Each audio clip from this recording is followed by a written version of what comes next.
امشب در 24 ادامه اعتراضات در ایران.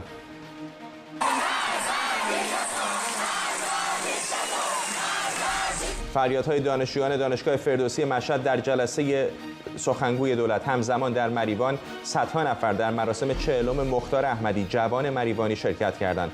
خانواده او گفتند جمهوری اسلامی مسئول قتلشه. ادعاهای پی در پی جمهوری اسلامی از دستاوردهای جدید نظامی. سپاه مدعی ساخت موشک‌های بالستیک هایپرسونیک شد. انتخابات میاندوره آمریکا به زیان دموکرات‌ها. سلطه جمهوری‌خواهان بر مجلس نمایندگان حتمی به نظر میاد. و تشدید حذف زنان افغانستان از اماکن عمومی. طالبان رفتن زنان به پارک‌های تفریحی و سالن‌های ورزشی رو ممنوع کرد. از واشنگتن دی سی این 24 است با فرداد فرحزاد. سلام و وقت بخیر. برنامه رو با خبری فوری شروع می‌کنیم. در شهر رشت نیروهای امنیتی به جمعی که در میدان شهرداری می‌رقصیدند تیراندازی کردند. بر اساس گزارش منتشر شده نیروهای امنیتی به افراد حاضر حمله کردند و گاز اشک‌آور هم شلیک شده. تصاویر دلخراشی هم از یک دختر جوان منتشر شده که به نظر میاد از ناحیه سر گلوله خورده.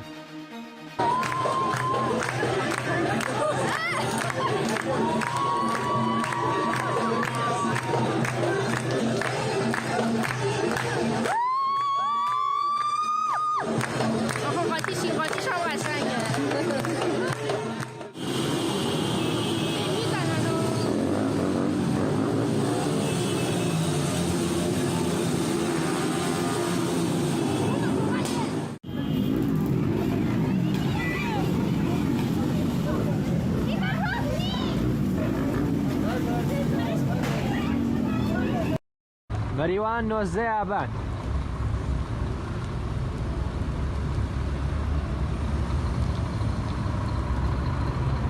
بيجي كرد وبلوچ.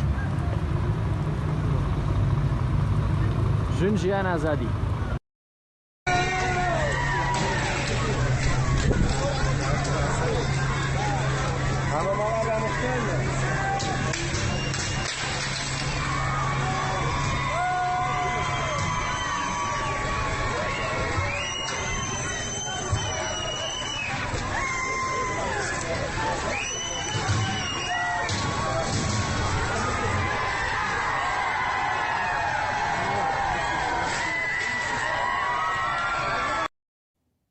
در نقاط دیگر ایران دانشجویان دانشگاه فردوسی مشهد با سر دادن شعارهای ضد حکومتی خواستار خروج سخنگوی دولت از این دانشگاه شدند. گفته شده بهادری جهرمی به دعوت بسیج دانشجویی به دانشگاه فردوسی رفته و حاضرین در این جلسه به صورت گزینشی انتخاب شده بودند.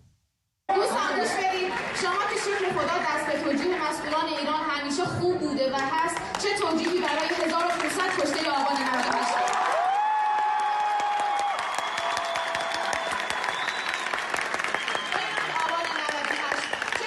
برای بی‌آبی بلوچستان دارید. لابد اون تقصیر غرب بوده.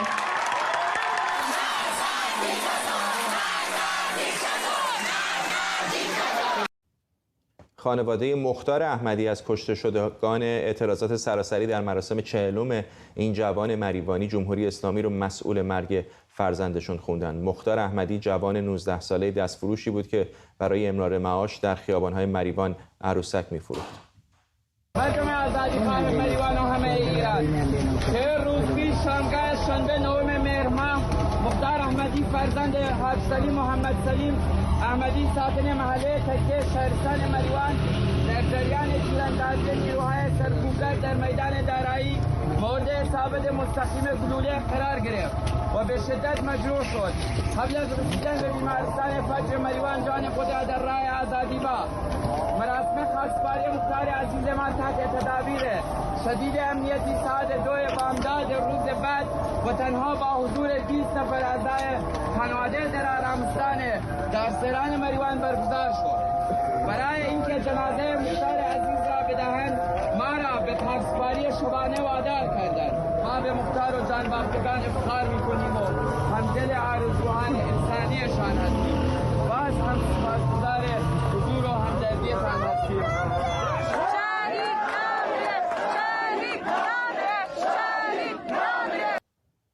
بر اساس ویدیوهای منتشر شده، پدر و مادر الهام افکاری با حضور در مقابل بازداشتگاه پلاک 100 خواستار پاسخگویی ماموران امنیتی شدند. به گفته رسانه‌های وابسته به سپاه پاسداران، الهام افکاری به اتهام همکاری با تلویزیون ایران اینترنشنال بازداشت شده. گفته میشه خانم افکاری بعد از دستگیری به بازداشتگاه پلاک 100 شیراز منتقل شده.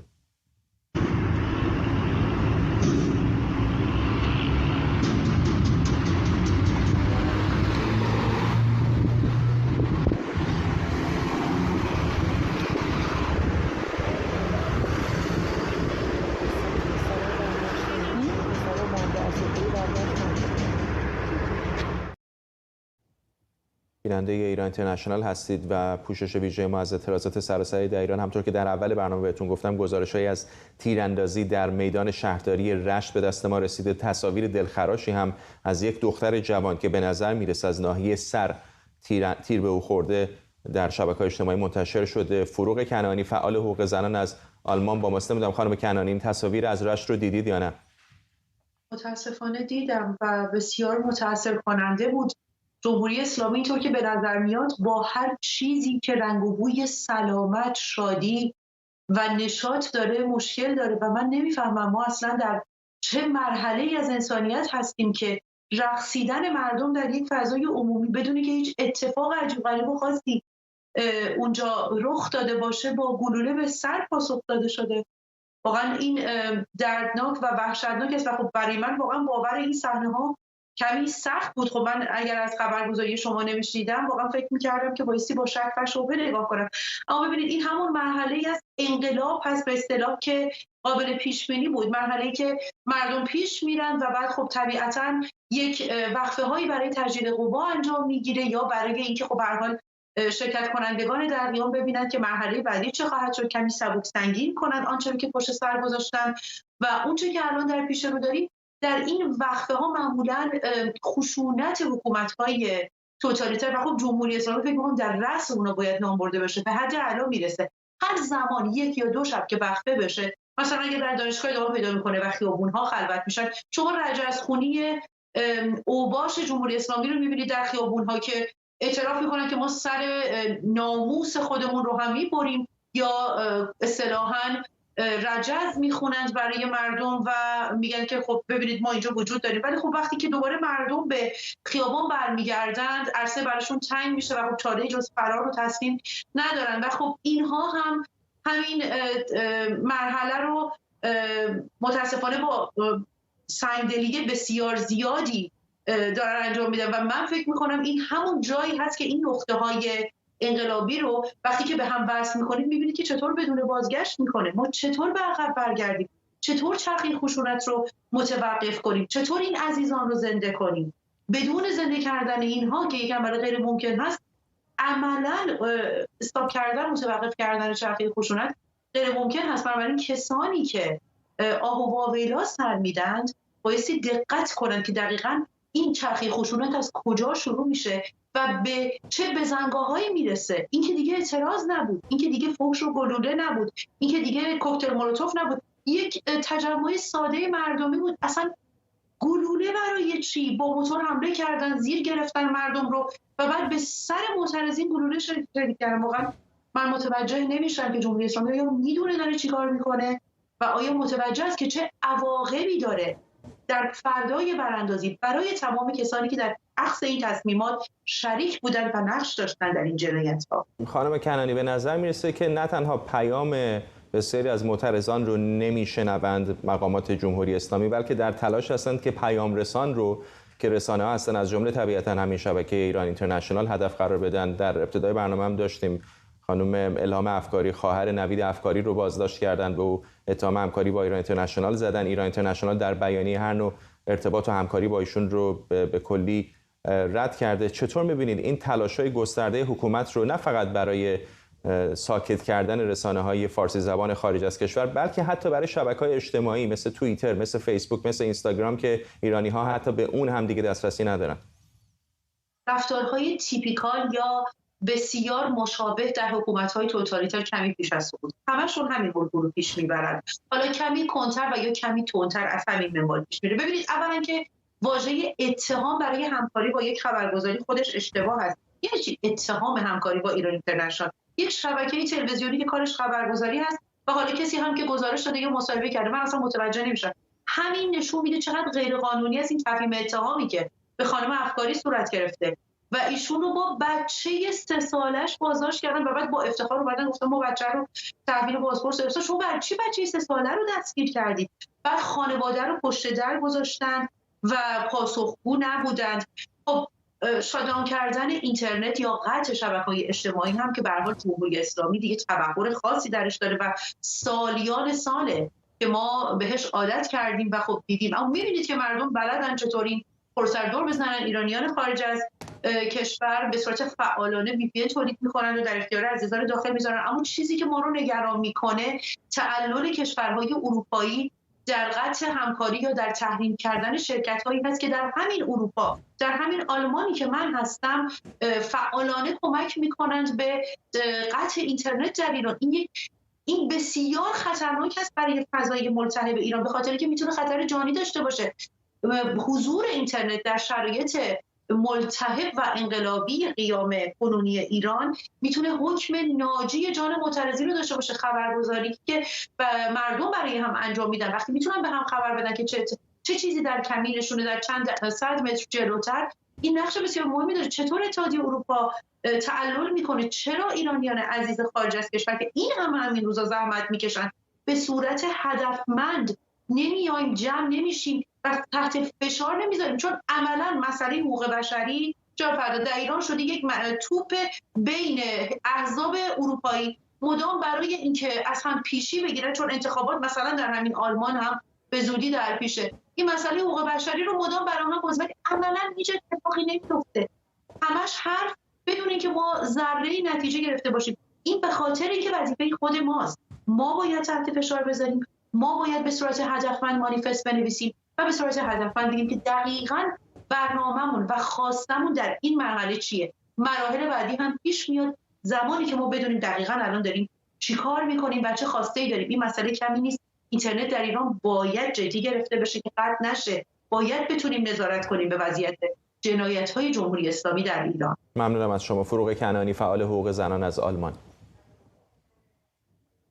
چند روزی که گروهی از ایرانیان در همبستگی با اعتراضات ایران مقابل کنگره آمریکا تحصن کردند. اونها خواستار توجه نمایندگان کنگره بین اعتراضها و اقدامات عملی برای مقابله با سرکوب مردم به دست جمهوری اسلامی هستند. در جریان این تحصن برنامه‌های مختلفی اجرا شده و بعضی چهره‌های سرشناس فرهنگی و سیاسی هم در محل حاضر شدند. مهرداد زارعی، یکی از اعضای خانواده‌های جانباختگان هواپیمای اوکراینی، هم در این تحصن مشارکت داره. این روزها نیما نیا، یکی از تحصن کننده ها هم که فعال حقوق جامعه LGBTQ، به یاد از دست رفتگان و کشته شدگان یک اجرای هنری ارائه میکنه. او هر بار از یکی از حاضران میخواد که داخل پارچه‌ای که نمادی از کفنه قرار بگیرن و بعد خودش روی اون پارچه یک اثر نقاشی اجرا میکنه.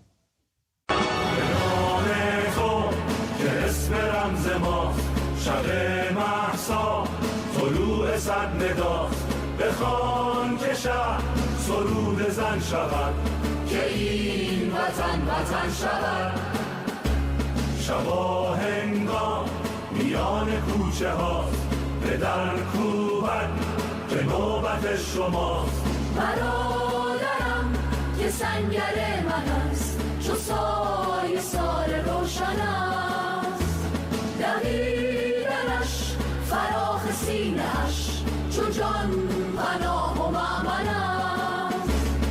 وطن شاهدان تازیانه میزنند، این ز جان خستگان پاره تن منند. به جای او به قلب من بزن، جهان ترانه میشود. امان بده بوسمش بخون که جاودانه میشود.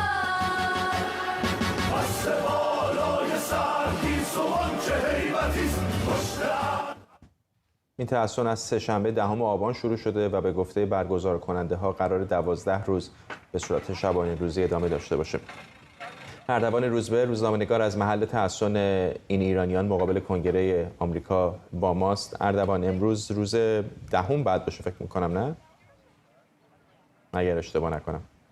آره فرداد، امروز 10مین روزه. دقیقاً امروز 10مین روزه که این گروه اینجا جمع شدن و در کنار همونجوری که از روز اول گفته بودن تلاش دارن میکنن تا صدای انقلاب مردم ایران و صدای اعتراض مردم از داخل کشور رو به گوش بیرونی برسونه. اونهایی که در بیرون تصمیم گیرنده هستن، سیاستمداران و حتی مردمی که میتونن بر روی قانونگذارانشون تاثیرگذار باشن. فرداد، یه عصر که هوا نسبت به دیشب و پریروز یه خورده بهتر شده و جمعیت زیادی از مردم الان دور و بر من هستن. چیز جالبی که هست اینه که دیگه حالا کم کم رسانه‌های غیر ایرانی هم کاملا اینجا وایسادن و آماده هستن تا پوشش بدن اتفاقاتی که اینجا داره میفته. بعد از یه انتقال از خیابون 4 به خیابون 9 پیش بینی میشد ممکنه مردم ندونن این تغییر رو، اما جالبه بگم که تعداد بیشتری آدم جمع شدن در کنار نمادهایی که الان درست اون طرف دوربین هستش، کفشایی که روی زمین مونده، امضاهایی که از مردم در یک تومار بلند هستش و همچنین تصاویری که مورد توجه مردم قرار میگیره. اما فردا یعنی 11مین روز تحسن قرار مراسمی اینجا برگزار بشه به یاد تولد آراد یکی از کسانی هستش که در پرواز اوکراینی با موشک سپاه کشته شد و ما میدونیم که میهمانان زیادی دارن و برنامه‌هایی دارن که ترجیح میدم از زبان حسین، یکی از تحسین کنندگان اصلی، بشنویم. حسین، میتونم ازت خواهش کنم برنامه‌تون به ما بگی برای فردا چیه دقیقاً؟ خب فردا شب از ساعت 7 تا 9 شب به وقت واشنگتن ما برای تاکید بر 43 سال کشتار کودکان توسط جمهوری اسلامی و برای گرامی داشت تولد نمادین آراد زارعی یک مراسمی رو برگزار می‌کنیم. پدر آراد آقای مهرزاد زارعی در جمع ما متحسنین هستند، تحسن کردند. ما برنامه‌های مختلفی خواهیم داشت، پیام‌های ویدیویی از طرف جمعی از هنرمندان فرستاده میشه. ما اجرای موسیقی رو خواهیم داشت به صورت زنده، پرفورمنس‌های مختلف اعتراضی رو خواهیم داشت و چند سخنران. فردا شب هوا اینجا به شدت بارونیه ولی ما برای بارون هم تمهیداتی چیدیم. بسیار عالی. فکر می‌کنی که توی این مدت اگه بخوای ارزیابی خیلی کوتاه از 10 روز تحسن بدی چی خواهی گفت؟ میتونم بگم واقعا بیشتر از چیزی که فکر میکردیم چه بین ایرانی‌ها و چه غیر ایرانی‌ها تاثیر گذاشتیم و این حرکت اینجا تموم نخواهد شد و ما به دنبال برنامه‌های بیشتری خواهیم بود. ممنونم حسین. تحسین کنندگان پتیشنی رو از روز اول آماده کردن فرداد که این تعداد امضاها هی داره بیشتر میشه و قرار هستش در پایان تحسین برای قانونگذاران آمریکایی ارسال بشه. ما تا شب برنامه‌های دیگه هم اینجا خواهیم داشت، از جمله امشب مراسمی دارن برای 40م کشته شدگان زاهدان.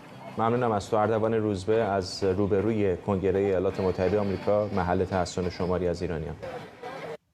همزمان با اعتراضات سراسری در ایران، فرمانده ارشد سپاه پاسداران مدعی ساخت موشک بالستیک هایپرسونیک پیشرفته شده. امیرعلی حاجی‌زاده، فرمانده نیروی هوافضای سپاه پاسداران، با بیان این مطلب ادعا کرده که تا 10 سال بعد هم فناوری مقابله با این موشک وجود نخواهد داشت. خبر ساخت موشک بالستیک هایپرسونیک دست کم 4مین ادعای مقامات نظامی جمهوری اسلامی درباره دستاوردهای جدید نظامی همزمان با اعتراضات سراسری و تشدید تنش‌های حکومت با غرب.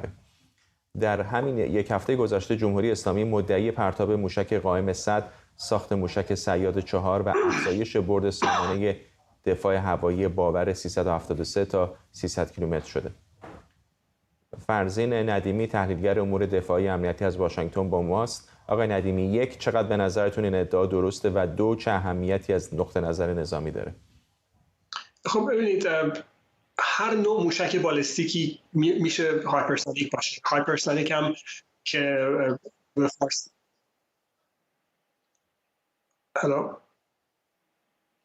همونطور که عرض کردم، هر نوع موشک بالستیکی میتونه هایپرسونیک باشه، یعنی با سرعت‌های بیش از 5 برابر سرعت صوت به جو وارد بشه، چون اصولا موشک‌های بالستیک از جو خارج میشن و بعد از گذراندن یک مقطعی از مسیرشون دوباره وارد جو میشن و با سرعت بالا به هدفشون برخورد میکنن.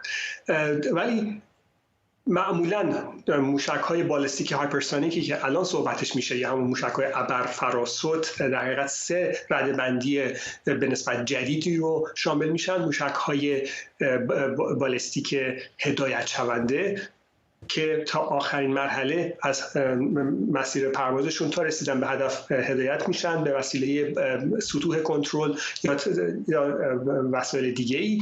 موشک‌های بوست گلاید هستن، موشک‌هایی هستن که مرحله اولشون راکت متعارف هست، وقتی که از جو خارج میشن به فاصله کوتاهی اون مرحله آخرش که شکل آیرودینامیکی داره مجدد وارد جو میشه و میتونه با سرعت خیلی بالایی چند هزار کیلومتر بدون که موتوری داشته باشه در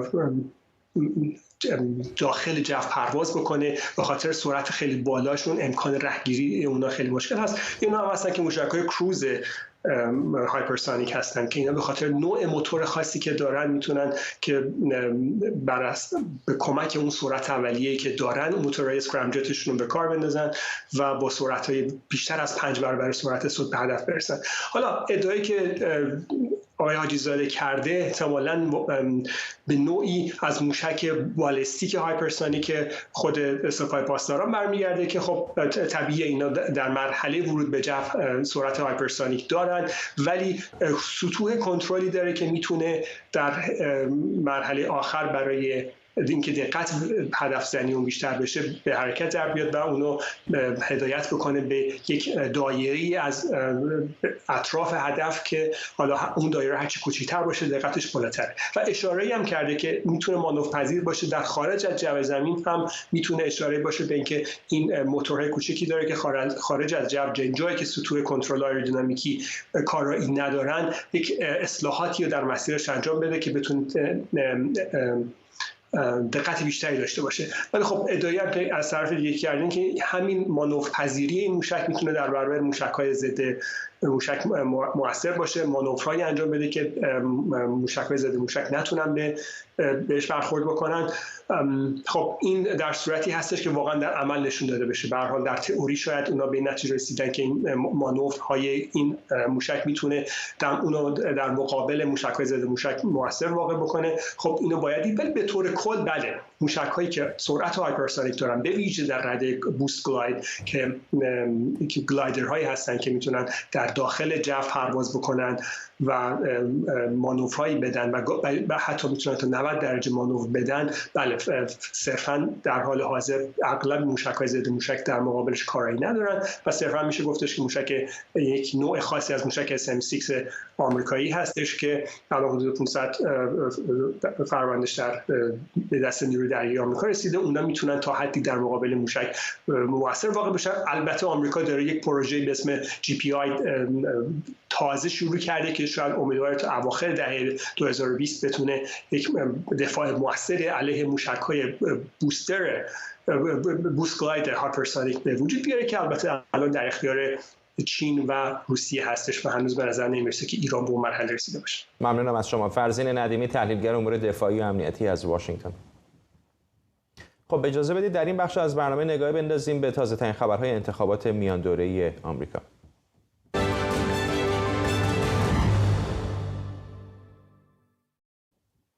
خب نتایج اعلام شده از انتخابات میان دوره نشان از پیشتازی جمهوری‌خواهان در مجلس نمایندگان داره و انتظار میره که این حزب اکثریت رو در این مجلس به دست بگیره. بر اساس تازه‌ترین آمارها جمهوری‌خواهان تا حالا تونستن 209 کرسی مجلس نمایندگان رو به دست بیارن. این در حالیه که دموکرات‌ها 192 کرسی رو از آن خودشون کردن. در سنای آمریکا هم رقابت همچنان ادامه داره. بر اساس برآورد اسوسییتد پرس 48 کرسی در دست جمهوری‌خواهانه و دموکرات‌ها هم 46 کرسی رو در دست دارن. 2 کرسی هم که در دست سناتورهای مستقل بود که اصلا انتخاباتی برای اونها در جریان نبود. کنترل سنای ایالات متحده میتونه به نتایج نوادا و آریزونا بستگی داشته باشه. در حال حاضر رقابت بسیار نزدیکی بین کاندیداهای دو حزب جمهوری‌خواه و دموکرات بر سر کرسی‌های سنا در جریان. رقابت در جورجیا هم به دور دوم کشیده شده. جو بایدن رئیس جمهوری آمریکا گفته به رغم نتایج انتخابات میان دوره‌ای قصد تغییری در سیاست‌هاش نداره. من تمام تلاشم را برای اتحاد مجدد کشور انجام خواهم داد. اگر نتوانیم وحدتی ایجاد کنیم، حفظمان به عنوان یک دموکراسی پیشرو در جهان دشوار است. بنابراین من نمی‌خواهم چیزی را در هیچ وجه بنیادینی تغییر دهم. شبکه خبری CNN میگه تسلط جمهوری‌خواهان بر مجلس نمایندگان احتمالاً باعث موجی از تحقیقات درباره بایدن و خانواده‌اش میشه و سیطره اونها بر سنا توانایی بایدن رو برای انتصابات قضایی مختل میکنه. سمیرا قرایی همکارم از کنگره آمریکا، دست کم از نزدیکی کنگره آمریکا به ما پیوسته. رقابت تنگاتنگی بود سمیرا.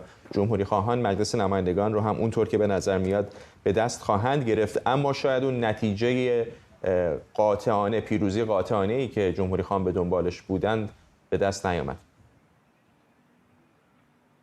دقیقاً همینطوره. جمهوری خواهان حتما اکثریت غالب در مجلس نمایندگان رو به دست خواهند آورد. تا الان 209 کرسی رو به دست آوردن، 218 کرسی رو لازم دارند، 9 کرسی باقی مانده و حتما این 9 کرسی رو از آن خودشون خواهند کرد. و با این همه اون چیزی که تصور میشد، حالا از طریق خوندن اون چیزی که تحلیلگرای بی‌طرف نوشته بودن، نگاه کردن به نظرسنجی‌ها یا صحبت‌هایی که مدیران کارزارهای مختلف انتخاباتی از هر دو حزب کرده بودند، خب انتظار میرفت که این تعداد کرسی که حالا چه در مجلس نمایندگان و حتی در مجلس سنا به دست جمهوری خواهان بیفته بسیار زیاد باشه، اما این اتفاق نیفتاد. در نتیجه اون موج سرخ که حتی در برخی افراد ازش با نام سونامی سرخ، سونامی قرمز هم یاد کرده بودن، اون اتفاق نیفتاده. مجلس نمایندگان رو باید متعلق به جمهوری خواهان بدونیم. با این همه مجلس سنا همچنان تکلیفش روشن نیست. 9 کرسی رقابتی وجود داشت، 3 کرسی به جمهوری خواهان رسید، 3 کرسی به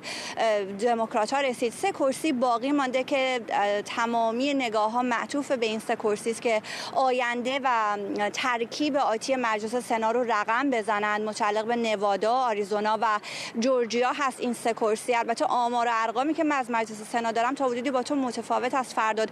اون چیزی که من دیدم 49 کرسی تا الان به دست جمهوری خواهان افتاده، 48 کرسی به دست دموکرات ها. این 3 کرسی باقی مانده تعیین خواهد کرد که چه اتفاقی خواهد افتاد برای ترکیب آتی سنا اگر که جمهوری خواهان بخوان اکثریت رو به دست بیارن. با توجه به اینکه معاون رئیس جمهور دموکرات هست، نیاز به این دارند که 2 کرسی رو به دست بیارن تا به عدد جادویی 51 برسند. دموکرات ها هم برای اینکه به عدد 50 برسن نیاز به 2 کرسی دارند. آریزونا و نوادا به نظر میرسه که تا ابتدای هفته آتی تکلیفش روشن بشه. در حال حاضر در آریزونا 73% آرا شمارش شده، در نوادا 80% آرا شمارش شده. در نوادا آقای لکسالت از حزب جمهوری خواه پیشتاز هست با 2% اختلاف از رقیب دموکرات خودش پیشتاز هست. در آریزونا اما مارک کلی نامزد حزب دموکرات هست که پیشتاز هست و جلو افتاده از آقای بلیک مسترز که حمایت آقای ترامپ رو هم داره. ولی با این همه چون تعداد آرای باقی مانده هنوز بسیار زیاده، به عنوان مثال در آریزونا 400,000 رای باقی مانده از یک کمچه بسیار بزرگ، کمچه کلارک که هنوز شمرده نشده. درنش هنوز نمیشه که فکر کرد که چه کسی حتی ممکنه که برنده بشه. چیزی که میشه شاید در ارتباط با آریزونا حد زد اینه که چون بیشتر آرا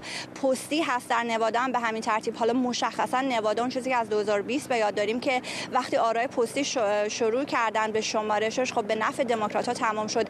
46% از دموکرات‌ها اون زمان در 2020 آرایشون رو به شکل پستی داده بودند و 26% فقط جمهوری خواهان. با توجه به اینکه آرای باقی مانده پستی است، شاید بشه به این فکر کرد که نوادا رو باید آبی دونست، اما اینا همه گمان زنی هست و اون چیزی که ما در این 1-2 روز دیدیم اینه که واقعا نمیشه دیگه خیلی به گمان زنی ها اتکا کرد، چون که واقعا ممکنه سرنوشت دیگری رقم بخوره. اما این 1-2 روز در مجموع فرداد برای آقای بایدن 1-2 روز خوبی شاید بشه گفت که بود. هم در رابطه با انتخابات میان دوره آقای بایدن اعلام کرد که روز خوبی بوده برای دموکراسی، از اینکه موج قرمز به ثمر نرسیده ابراز خوشحالی کرده. همین که امروز گزارش تورم که منتشر شد، تورم در آمریکا کاهش پیدا کرده. بجز انرژی و کالاهای مصرفی غذایی، یعنی مواد غذایی، کاهش نرخ تورم رو داریم که این خبر خوبی هست برای دولت بایدن.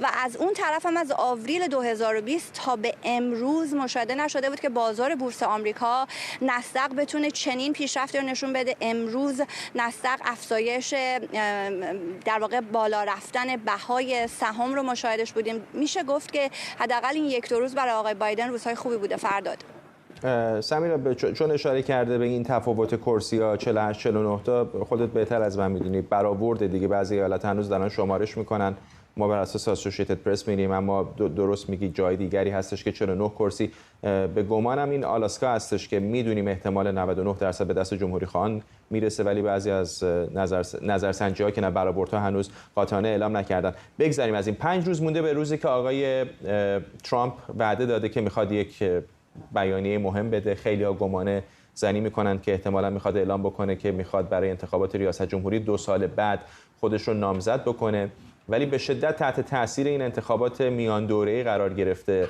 نگاه جمهوری خواهان به اینکه آیا آقای ترامپ میتونه همچنان نقش کلیدی بازی بکنه یا نه.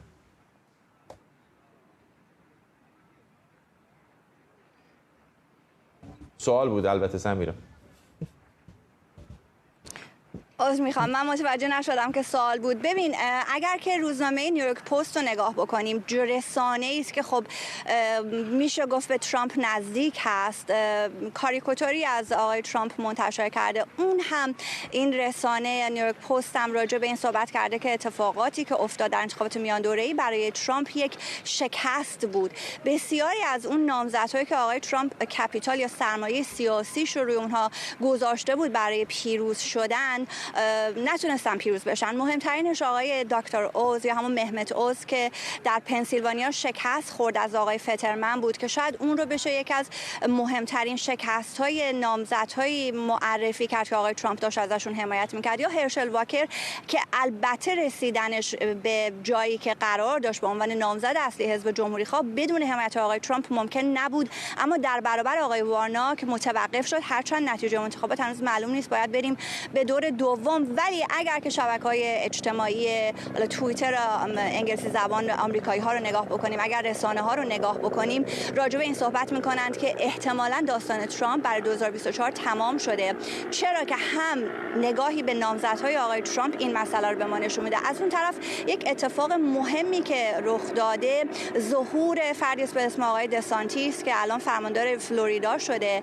آقای ترامپ هم به آقای دسانتیس رأی داد در همین انتخابات و او رو الان جمهوری خواهان شاید به عنوان یک گزینه مناسب تری میدونند که هم نمایندگی میکنه ارزش‌های حزب جمهوری خواه رو، همون دردسرهایی که ترامپ داره رو برای این حزب نخواهد داشت، با توجه به اینکه بسیاری از افرادی که اینجا رأی اولی بودند، نسلی که بهشون نسل ژن زی گفته میشه، این افراد بر اساس اون چیزی که در نظرسنجی ها اعلام شد و در آمارهایی که بعد از انتخابات اومد، اونها اغلب 2/3 به دموکرات‌ها رأی دادن به خاطر مسائلی که مربوط میشه به حق و حقوق پایان خودخواسته بارداری، حق و حقوق حمل سلاح یا عدم حمل سلاح یا حقوق مربوط به رأی‌دهی که میدونیم در دست بررسی است. اینها باعث میشه که شاید به این فکر کنیم که شاید در 2024 جمهوری خواهان بخوان از آقای دسانتیس حمایت بکنند و ترامپ با توجه به سرمایه سیاسی که خرج کرد در انتخابات میان دوره‌ای و نتیجه مطلوب رو نگرفت، شاید شانسی نداشته باشه. ممنونم از تو سمیرا قرایی، همکارم از روبروی کنگره آمریکا. در این دوره از انتخابات آمریکا همونطور که بارها گفته شده، اون موج قرمزی که جمهوری خواهان پیشتر انتظار داشتن اتفاق نیفتاد. در این بین بعضی از اعضای میانه روی حزب جمهوری خواه میگن شاید نامزدهای این حزب برای مردم جذاب نبودن.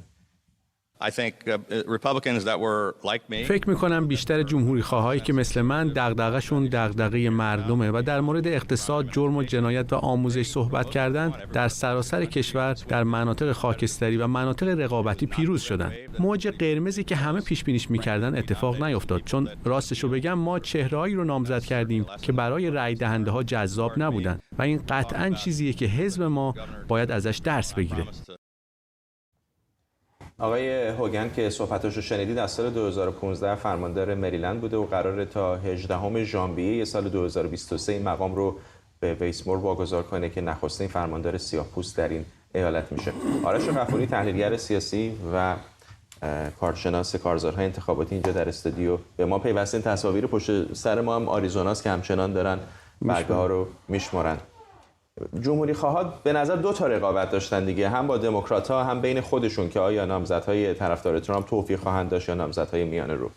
ببین، انتخابات میان دوره‌ای به خصوص انتخابات میاندوره‌ای، حزبی که به نام حزب رقیبه، یعنی حزبی که در قدرت نیست، سعی میکنه رفراندومی علیه رئیس جمهور تعریف کنه. به خاطر همین هم میبینیم که ما تو خیلی از این انتخابات وقتی رئیس جمهور میاد والا موفق نیست، ایراد زیاد داره، انتخابات میبازه حزبی که رئیس جمهور داره. ما سال 94 دیدیم، بارها در این برنامه صحبت کردیم که حدود 52 تا کرسی از دست دادن. سال 2010 دیدیم که آقای باراک اوباما حدودش بالای 62 تا کرسی از دست داد، یعنی حزب دموکرات و اکثریت تو مجلس سنا 7 تا کرسی از دست.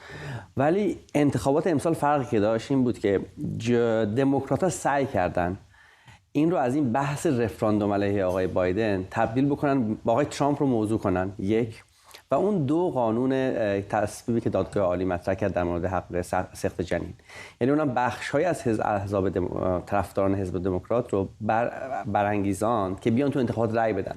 چون تو انتخابات میان دوره‌ای اصولاً حزبی که رقیبه، یعنی حزبی که در قدرت نیست، بیشتر مشارکت داره.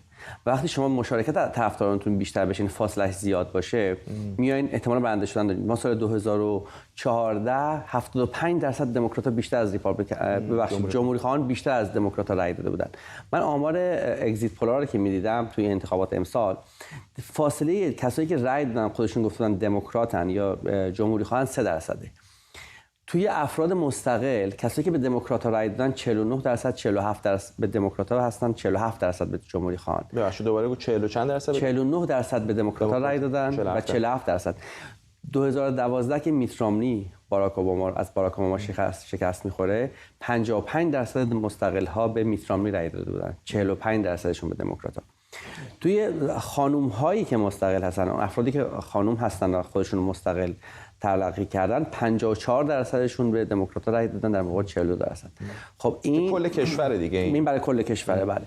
خب این نشون میده که از لحاظ سیاسی و تبلیغاتی اون چیزی رو که رسم و روتین در انتخابات میترم امسال ما نداشتیم. دو تا متغیر مشخص هم داره، آقای ترامپ و این رأی دادگاه عالی در مورد سقط جنین، حق سقط جنین خانم ها، و البته همچنین که آقای لری هوگن گفت اینجا کاندیداهای بی‌کیفیتی که در برخی از حوزه‌ها بودن. همین آقای مثلا لری هوگن توی دموکرات 25% رأی دموکرات‌ها رو تو انتخابات قبل آورد، ولی آقای دن کاکس که تو انتخابات الان شرکت کرد مورد حمایت آقای ترامپ هم بود، خب بعد باختی که توی ماساچوست دیدیم که فرماندارش بازم جمهوری‌خواه چارلز بیکر. توی آریزونا بلیک مسترز، حالا البته نتایج نیومده ولی خب بازم عقبه. خودتون گفتین مهمت آس توی پنسیلوانیا، سمیرا گفت. یعنی کاندیداهایی که شما اینجوری می‌بینین حالا اونقدر هم الزاما شب بعدی برای جمهوری‌خواهان نبود. بالاخره مجلس نمایندگان رو به دست گرفتن، مجلس سنا هم نمیدونیم، حالا بالاخره آریزونا و نوادا رو بشمارن ببینیم وضعیت چی میشه. جورجیا هم که افتاد 6 دسامبر. ولی حالا فارغ از بحث سنا فکر میکنم اگر اشتباه میکنم منو اصلاح بکنن، الان بزرگان حزب جمهوری‌خواه دارن همش با خودشون فکر میکنن که خیلی خب الان 2 سال بعد از اینجا آیا ما باید بریم پشت ترامپ، چقدر او همچنان سرمایه سیاسی داره، یا بریم سراغ نفر مثل همونطور که سمیرا گفت مثل فرماندار فلوریدا. ببین اول یه چیزی بگیم در مورد خود انتخابات. انتخابات واسه جمهوری‌خواه 2 تا نکته خوب داشت. اینا تو فلوریدا 4-5 تا صندلی در به دست آوردن، صندلی رقابتی رو بردن. و توی ایالتی مثل نیویورک رقابت فرمانداری نزدیک بود، ایالت آبیه، و اینا تونستن 3-4 تا 4-5 تا از اون مناطق انتخاباتی که رقابتی بود اون به دست بیارن. یعنی بالای منهتن که بریم به سمت شمال نیویورک بهش میگن هاتسن ولی، دیستریکت 3 4، دیستریکت 17 که منطقه انتخاباتی 17 که آقای شان پاتریک ملونی رئیس کمپین دموکرات هاست در مجلس نمایندگان. البته خب دیستریکتش عوض شده ولی خب ایشون چند تا با اون جریمندرینگ بالاخره به دست آوردن. توی فلوریدا به خصوص دموکرات هم داشتن دیگه، دموکرات هم تو ایلینوی با جریمندرینگ خوب رای به دست آوردن، جمهوری‌خواه توی فلوریدا. ولی خب تو نیویورک ایالت آبیه ما همین چیزی رو داریم می‌بینیم که خب این ساین خوبیه واسه جمهوری‌خواه. در مورد بحثی هم که گفتی، خب واقعیتش اینه وقتی میگیم بزرگان حزب جمهوری‌خواه ببینیم کی مثلا الان خود، یعنی نمیدونم مثلا میچ مکانل الان احتمالاً شب داره با خودش فکر میکنه که ما بریم پشت ترامپ، نریم پشت ترامپ، چون نمیدونن. آخه میچ مکانل الان که با ترامپ مشکل داره. آقای کوین مکارتی که کمپینش رو کلا سرمایه اجتماعی کمپینش رو گذاشته بود بر اساس انتخابات 1994 از آقای نیوت گینگریچ استفاده کرده بود. حتی اسم کمپین جمهوری‌خواه هست تعهد به آمریکا، شبیه قرارداد با آمریکا سال 94. الان مورد انتقاده که ما باختیم به خاطر تو باختیم، به خاطر لیدرشپ، یعنی رهبری ضعیف تو باختیم. یعنی جمهوری‌خواهان به عنوان مثلا بگیم بزرگان حزب جمهوری‌خواه جلوی آقای ترامپ، یعنی عملاً ما بزرگی حزب جمهوری خواه و جلوی آقای ترامپ نداریم، ولی بستگی به اون برم داره. مثلا اگه آقای ترامپ بیاد، آقای ران دو سانتیس هم اگر رقابت بکنه، حتما اینایی که میگیم این افراد میرن پشت آقای دو سانتیس، ولی باید ببینیم که چقدر آقای دو سانتیس میتونه موفق بشه توی انتخابات. و خب آقای مکارتی هم میشه رئیس مجلس، یعنی ایشون سال 2010 کتابی منتشر شده بود به همراه منتشر کرده بود به همراه آقای پل رایان که بعداً میشه رئیس مجلس نمایندگان، و آقای اریک کنتور که رئیس اکثریت بود سال 2014 انتخابات میوازه به نام یانگ گانز. اینا نسل جدید جوانای حزب جمهوری خواه بودن، در مقابل اون ورش هم که مثلا تی پارتی ها رمپال اینا آمده بودن، خیلی سرمایه گذاشته بودن روی اینها. ولی آقای پل مکارتی تو دو تا اتفاقی که قرار بود اسپیکر ها یعنی سخنگوی مجلس بشه نشون داد اون رهبری رو که میتونه انجام، یعنی سخنگوی مجلس از حزب جمهوری خواه میخواد داشته باشه، خب نداره. دو ساندرز ولی از نظر راست بودن تقریبا همون جایی وایستاده که ترامپ هست دیگه، ولی جوان‌تر ازش و هزینه‌های سیاسی که ترامپ متقبل باعث شد که حزب جمهوری خواه تحمل بکنه رو هم همراه نداره. فکر میکنم خیلی میتونه شانس داشته باشه. ببین برای یک جمهوری خواه، کسی که واقعا جمهوری خواه واقعیه، دو سانتیس یک کیس بسیار خوبه.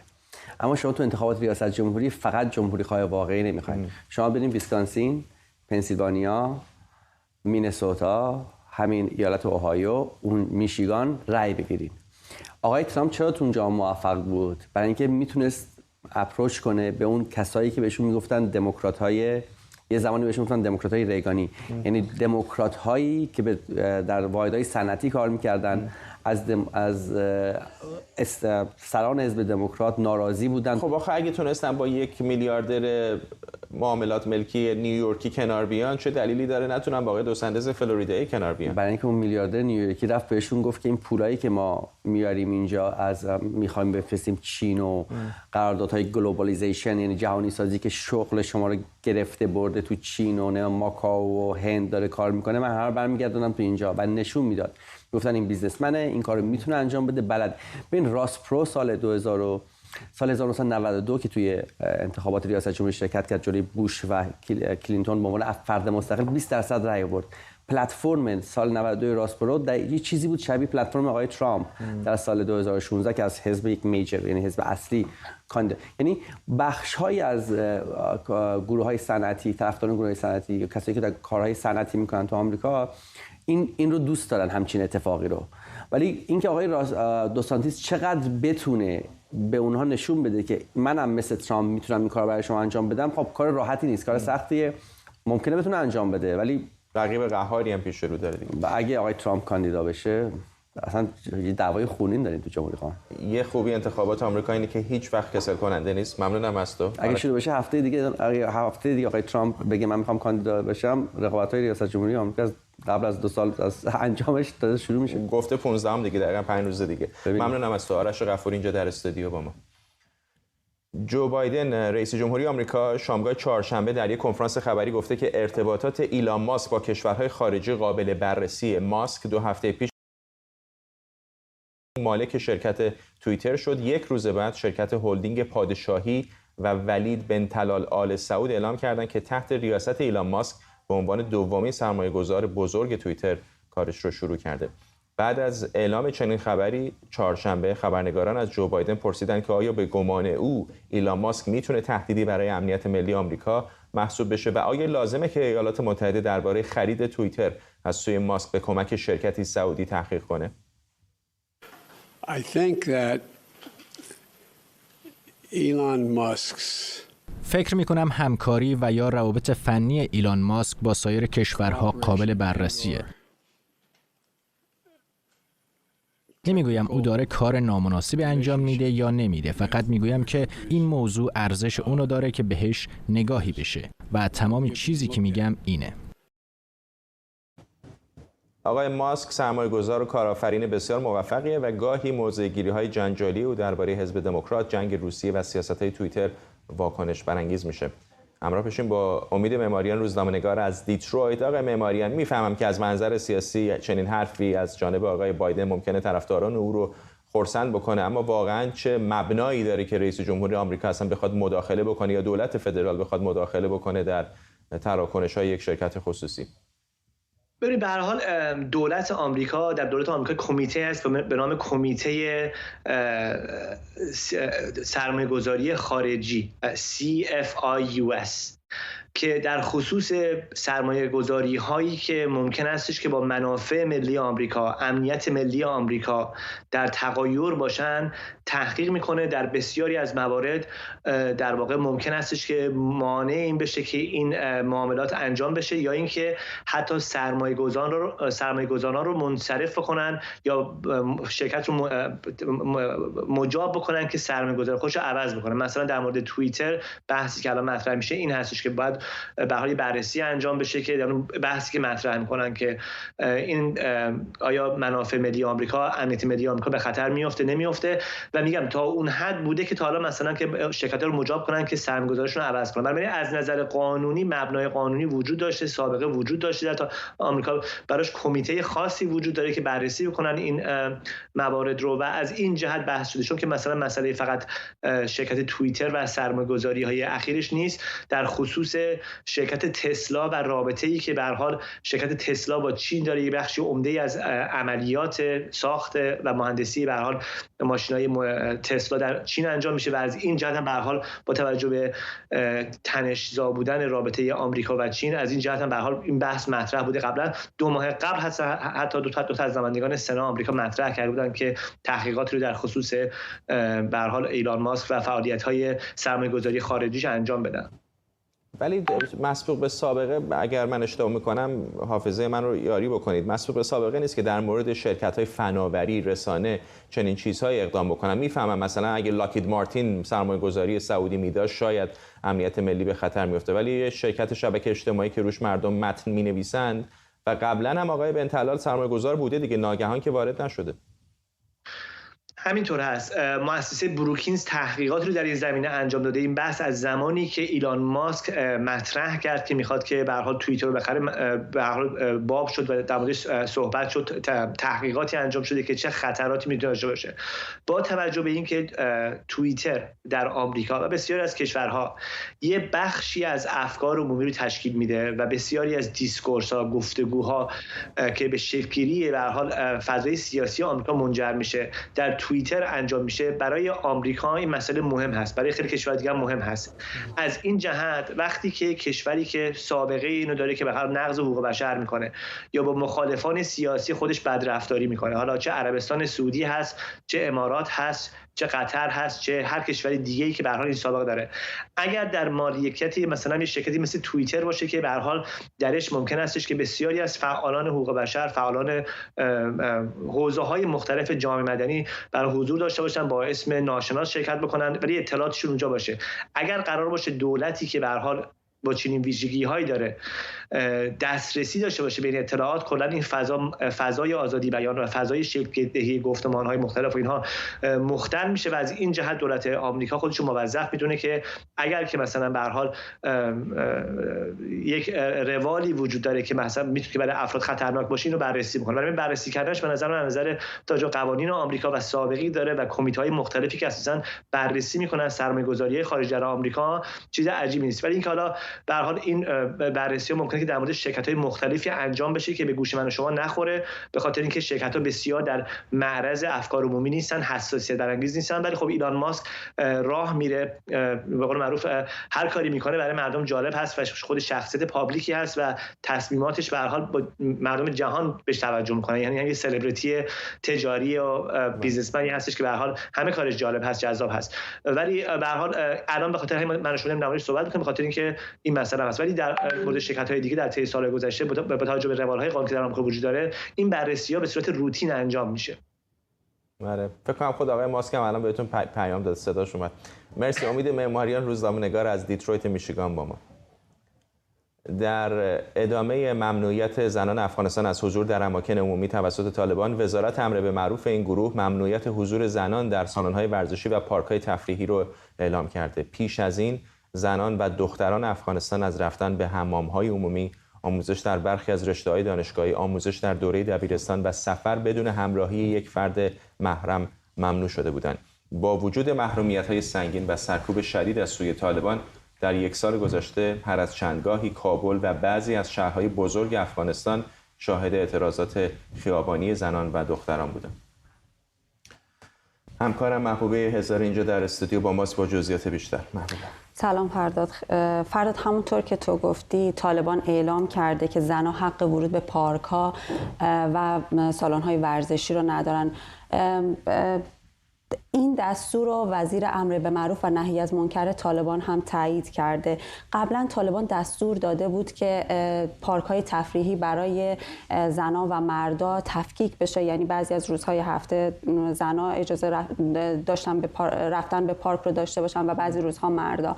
ولی از اونجایی که طالبان هی دنبال بهانه میگرده که شرایط رو برای زنهای افغانستان بدتر و محدودتر بکنه، وزیر امر به معروف اومد گفتش که نه، ما نتونستیم این قانون و این دستور رو عملی بکنیم، الان به صورت کلی زنها حق ورود به پارک ها رو ندارن. در طول 1 سال گذشته که طالبان روی کار اومده، این گروه خیلی تلاش کردن که زنان افغانستان رو به صورت گام به گام منزوی بکنن. به صورت مثال بیشتر از 1 ساله که دخترای بالای صنف 6 هنوز حق ورود به مدارس رو ندارن. خیلی از رشته‌های تحصیلی برای دخترها ممنوع شده، زنها اجازه کار کردن در ادارات دولتی رو ندارن و بدون محرم نمیتونن در فضاهای عمومی بیان و یا به سفر برن و از لحاظ پوشش هم زنها خیلی محدودیت‌های زیادی داشتن.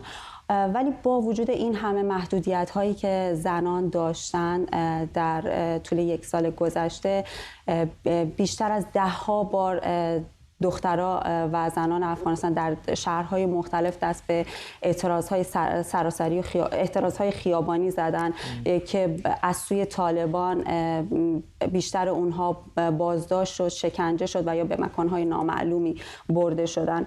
در آخرین مورد میخوام که بگم طالبان حدود 1 هفته پیش ظریفه یعقوبی که یکی از فعالهای حقوق زنان بود، که ظریفه وقتی که میخواسته به یک کنفرانس خبری حضور پیدا کنه از منطقه غرب کابل به همراه 4 زن دیگه که همکارش بودن بازداشت شده. هنوز از سرنوشت ظریفه ما هیچ اطلاعی نداریم و نمیدونیم که ظریفه و همکاراش کجا هستن.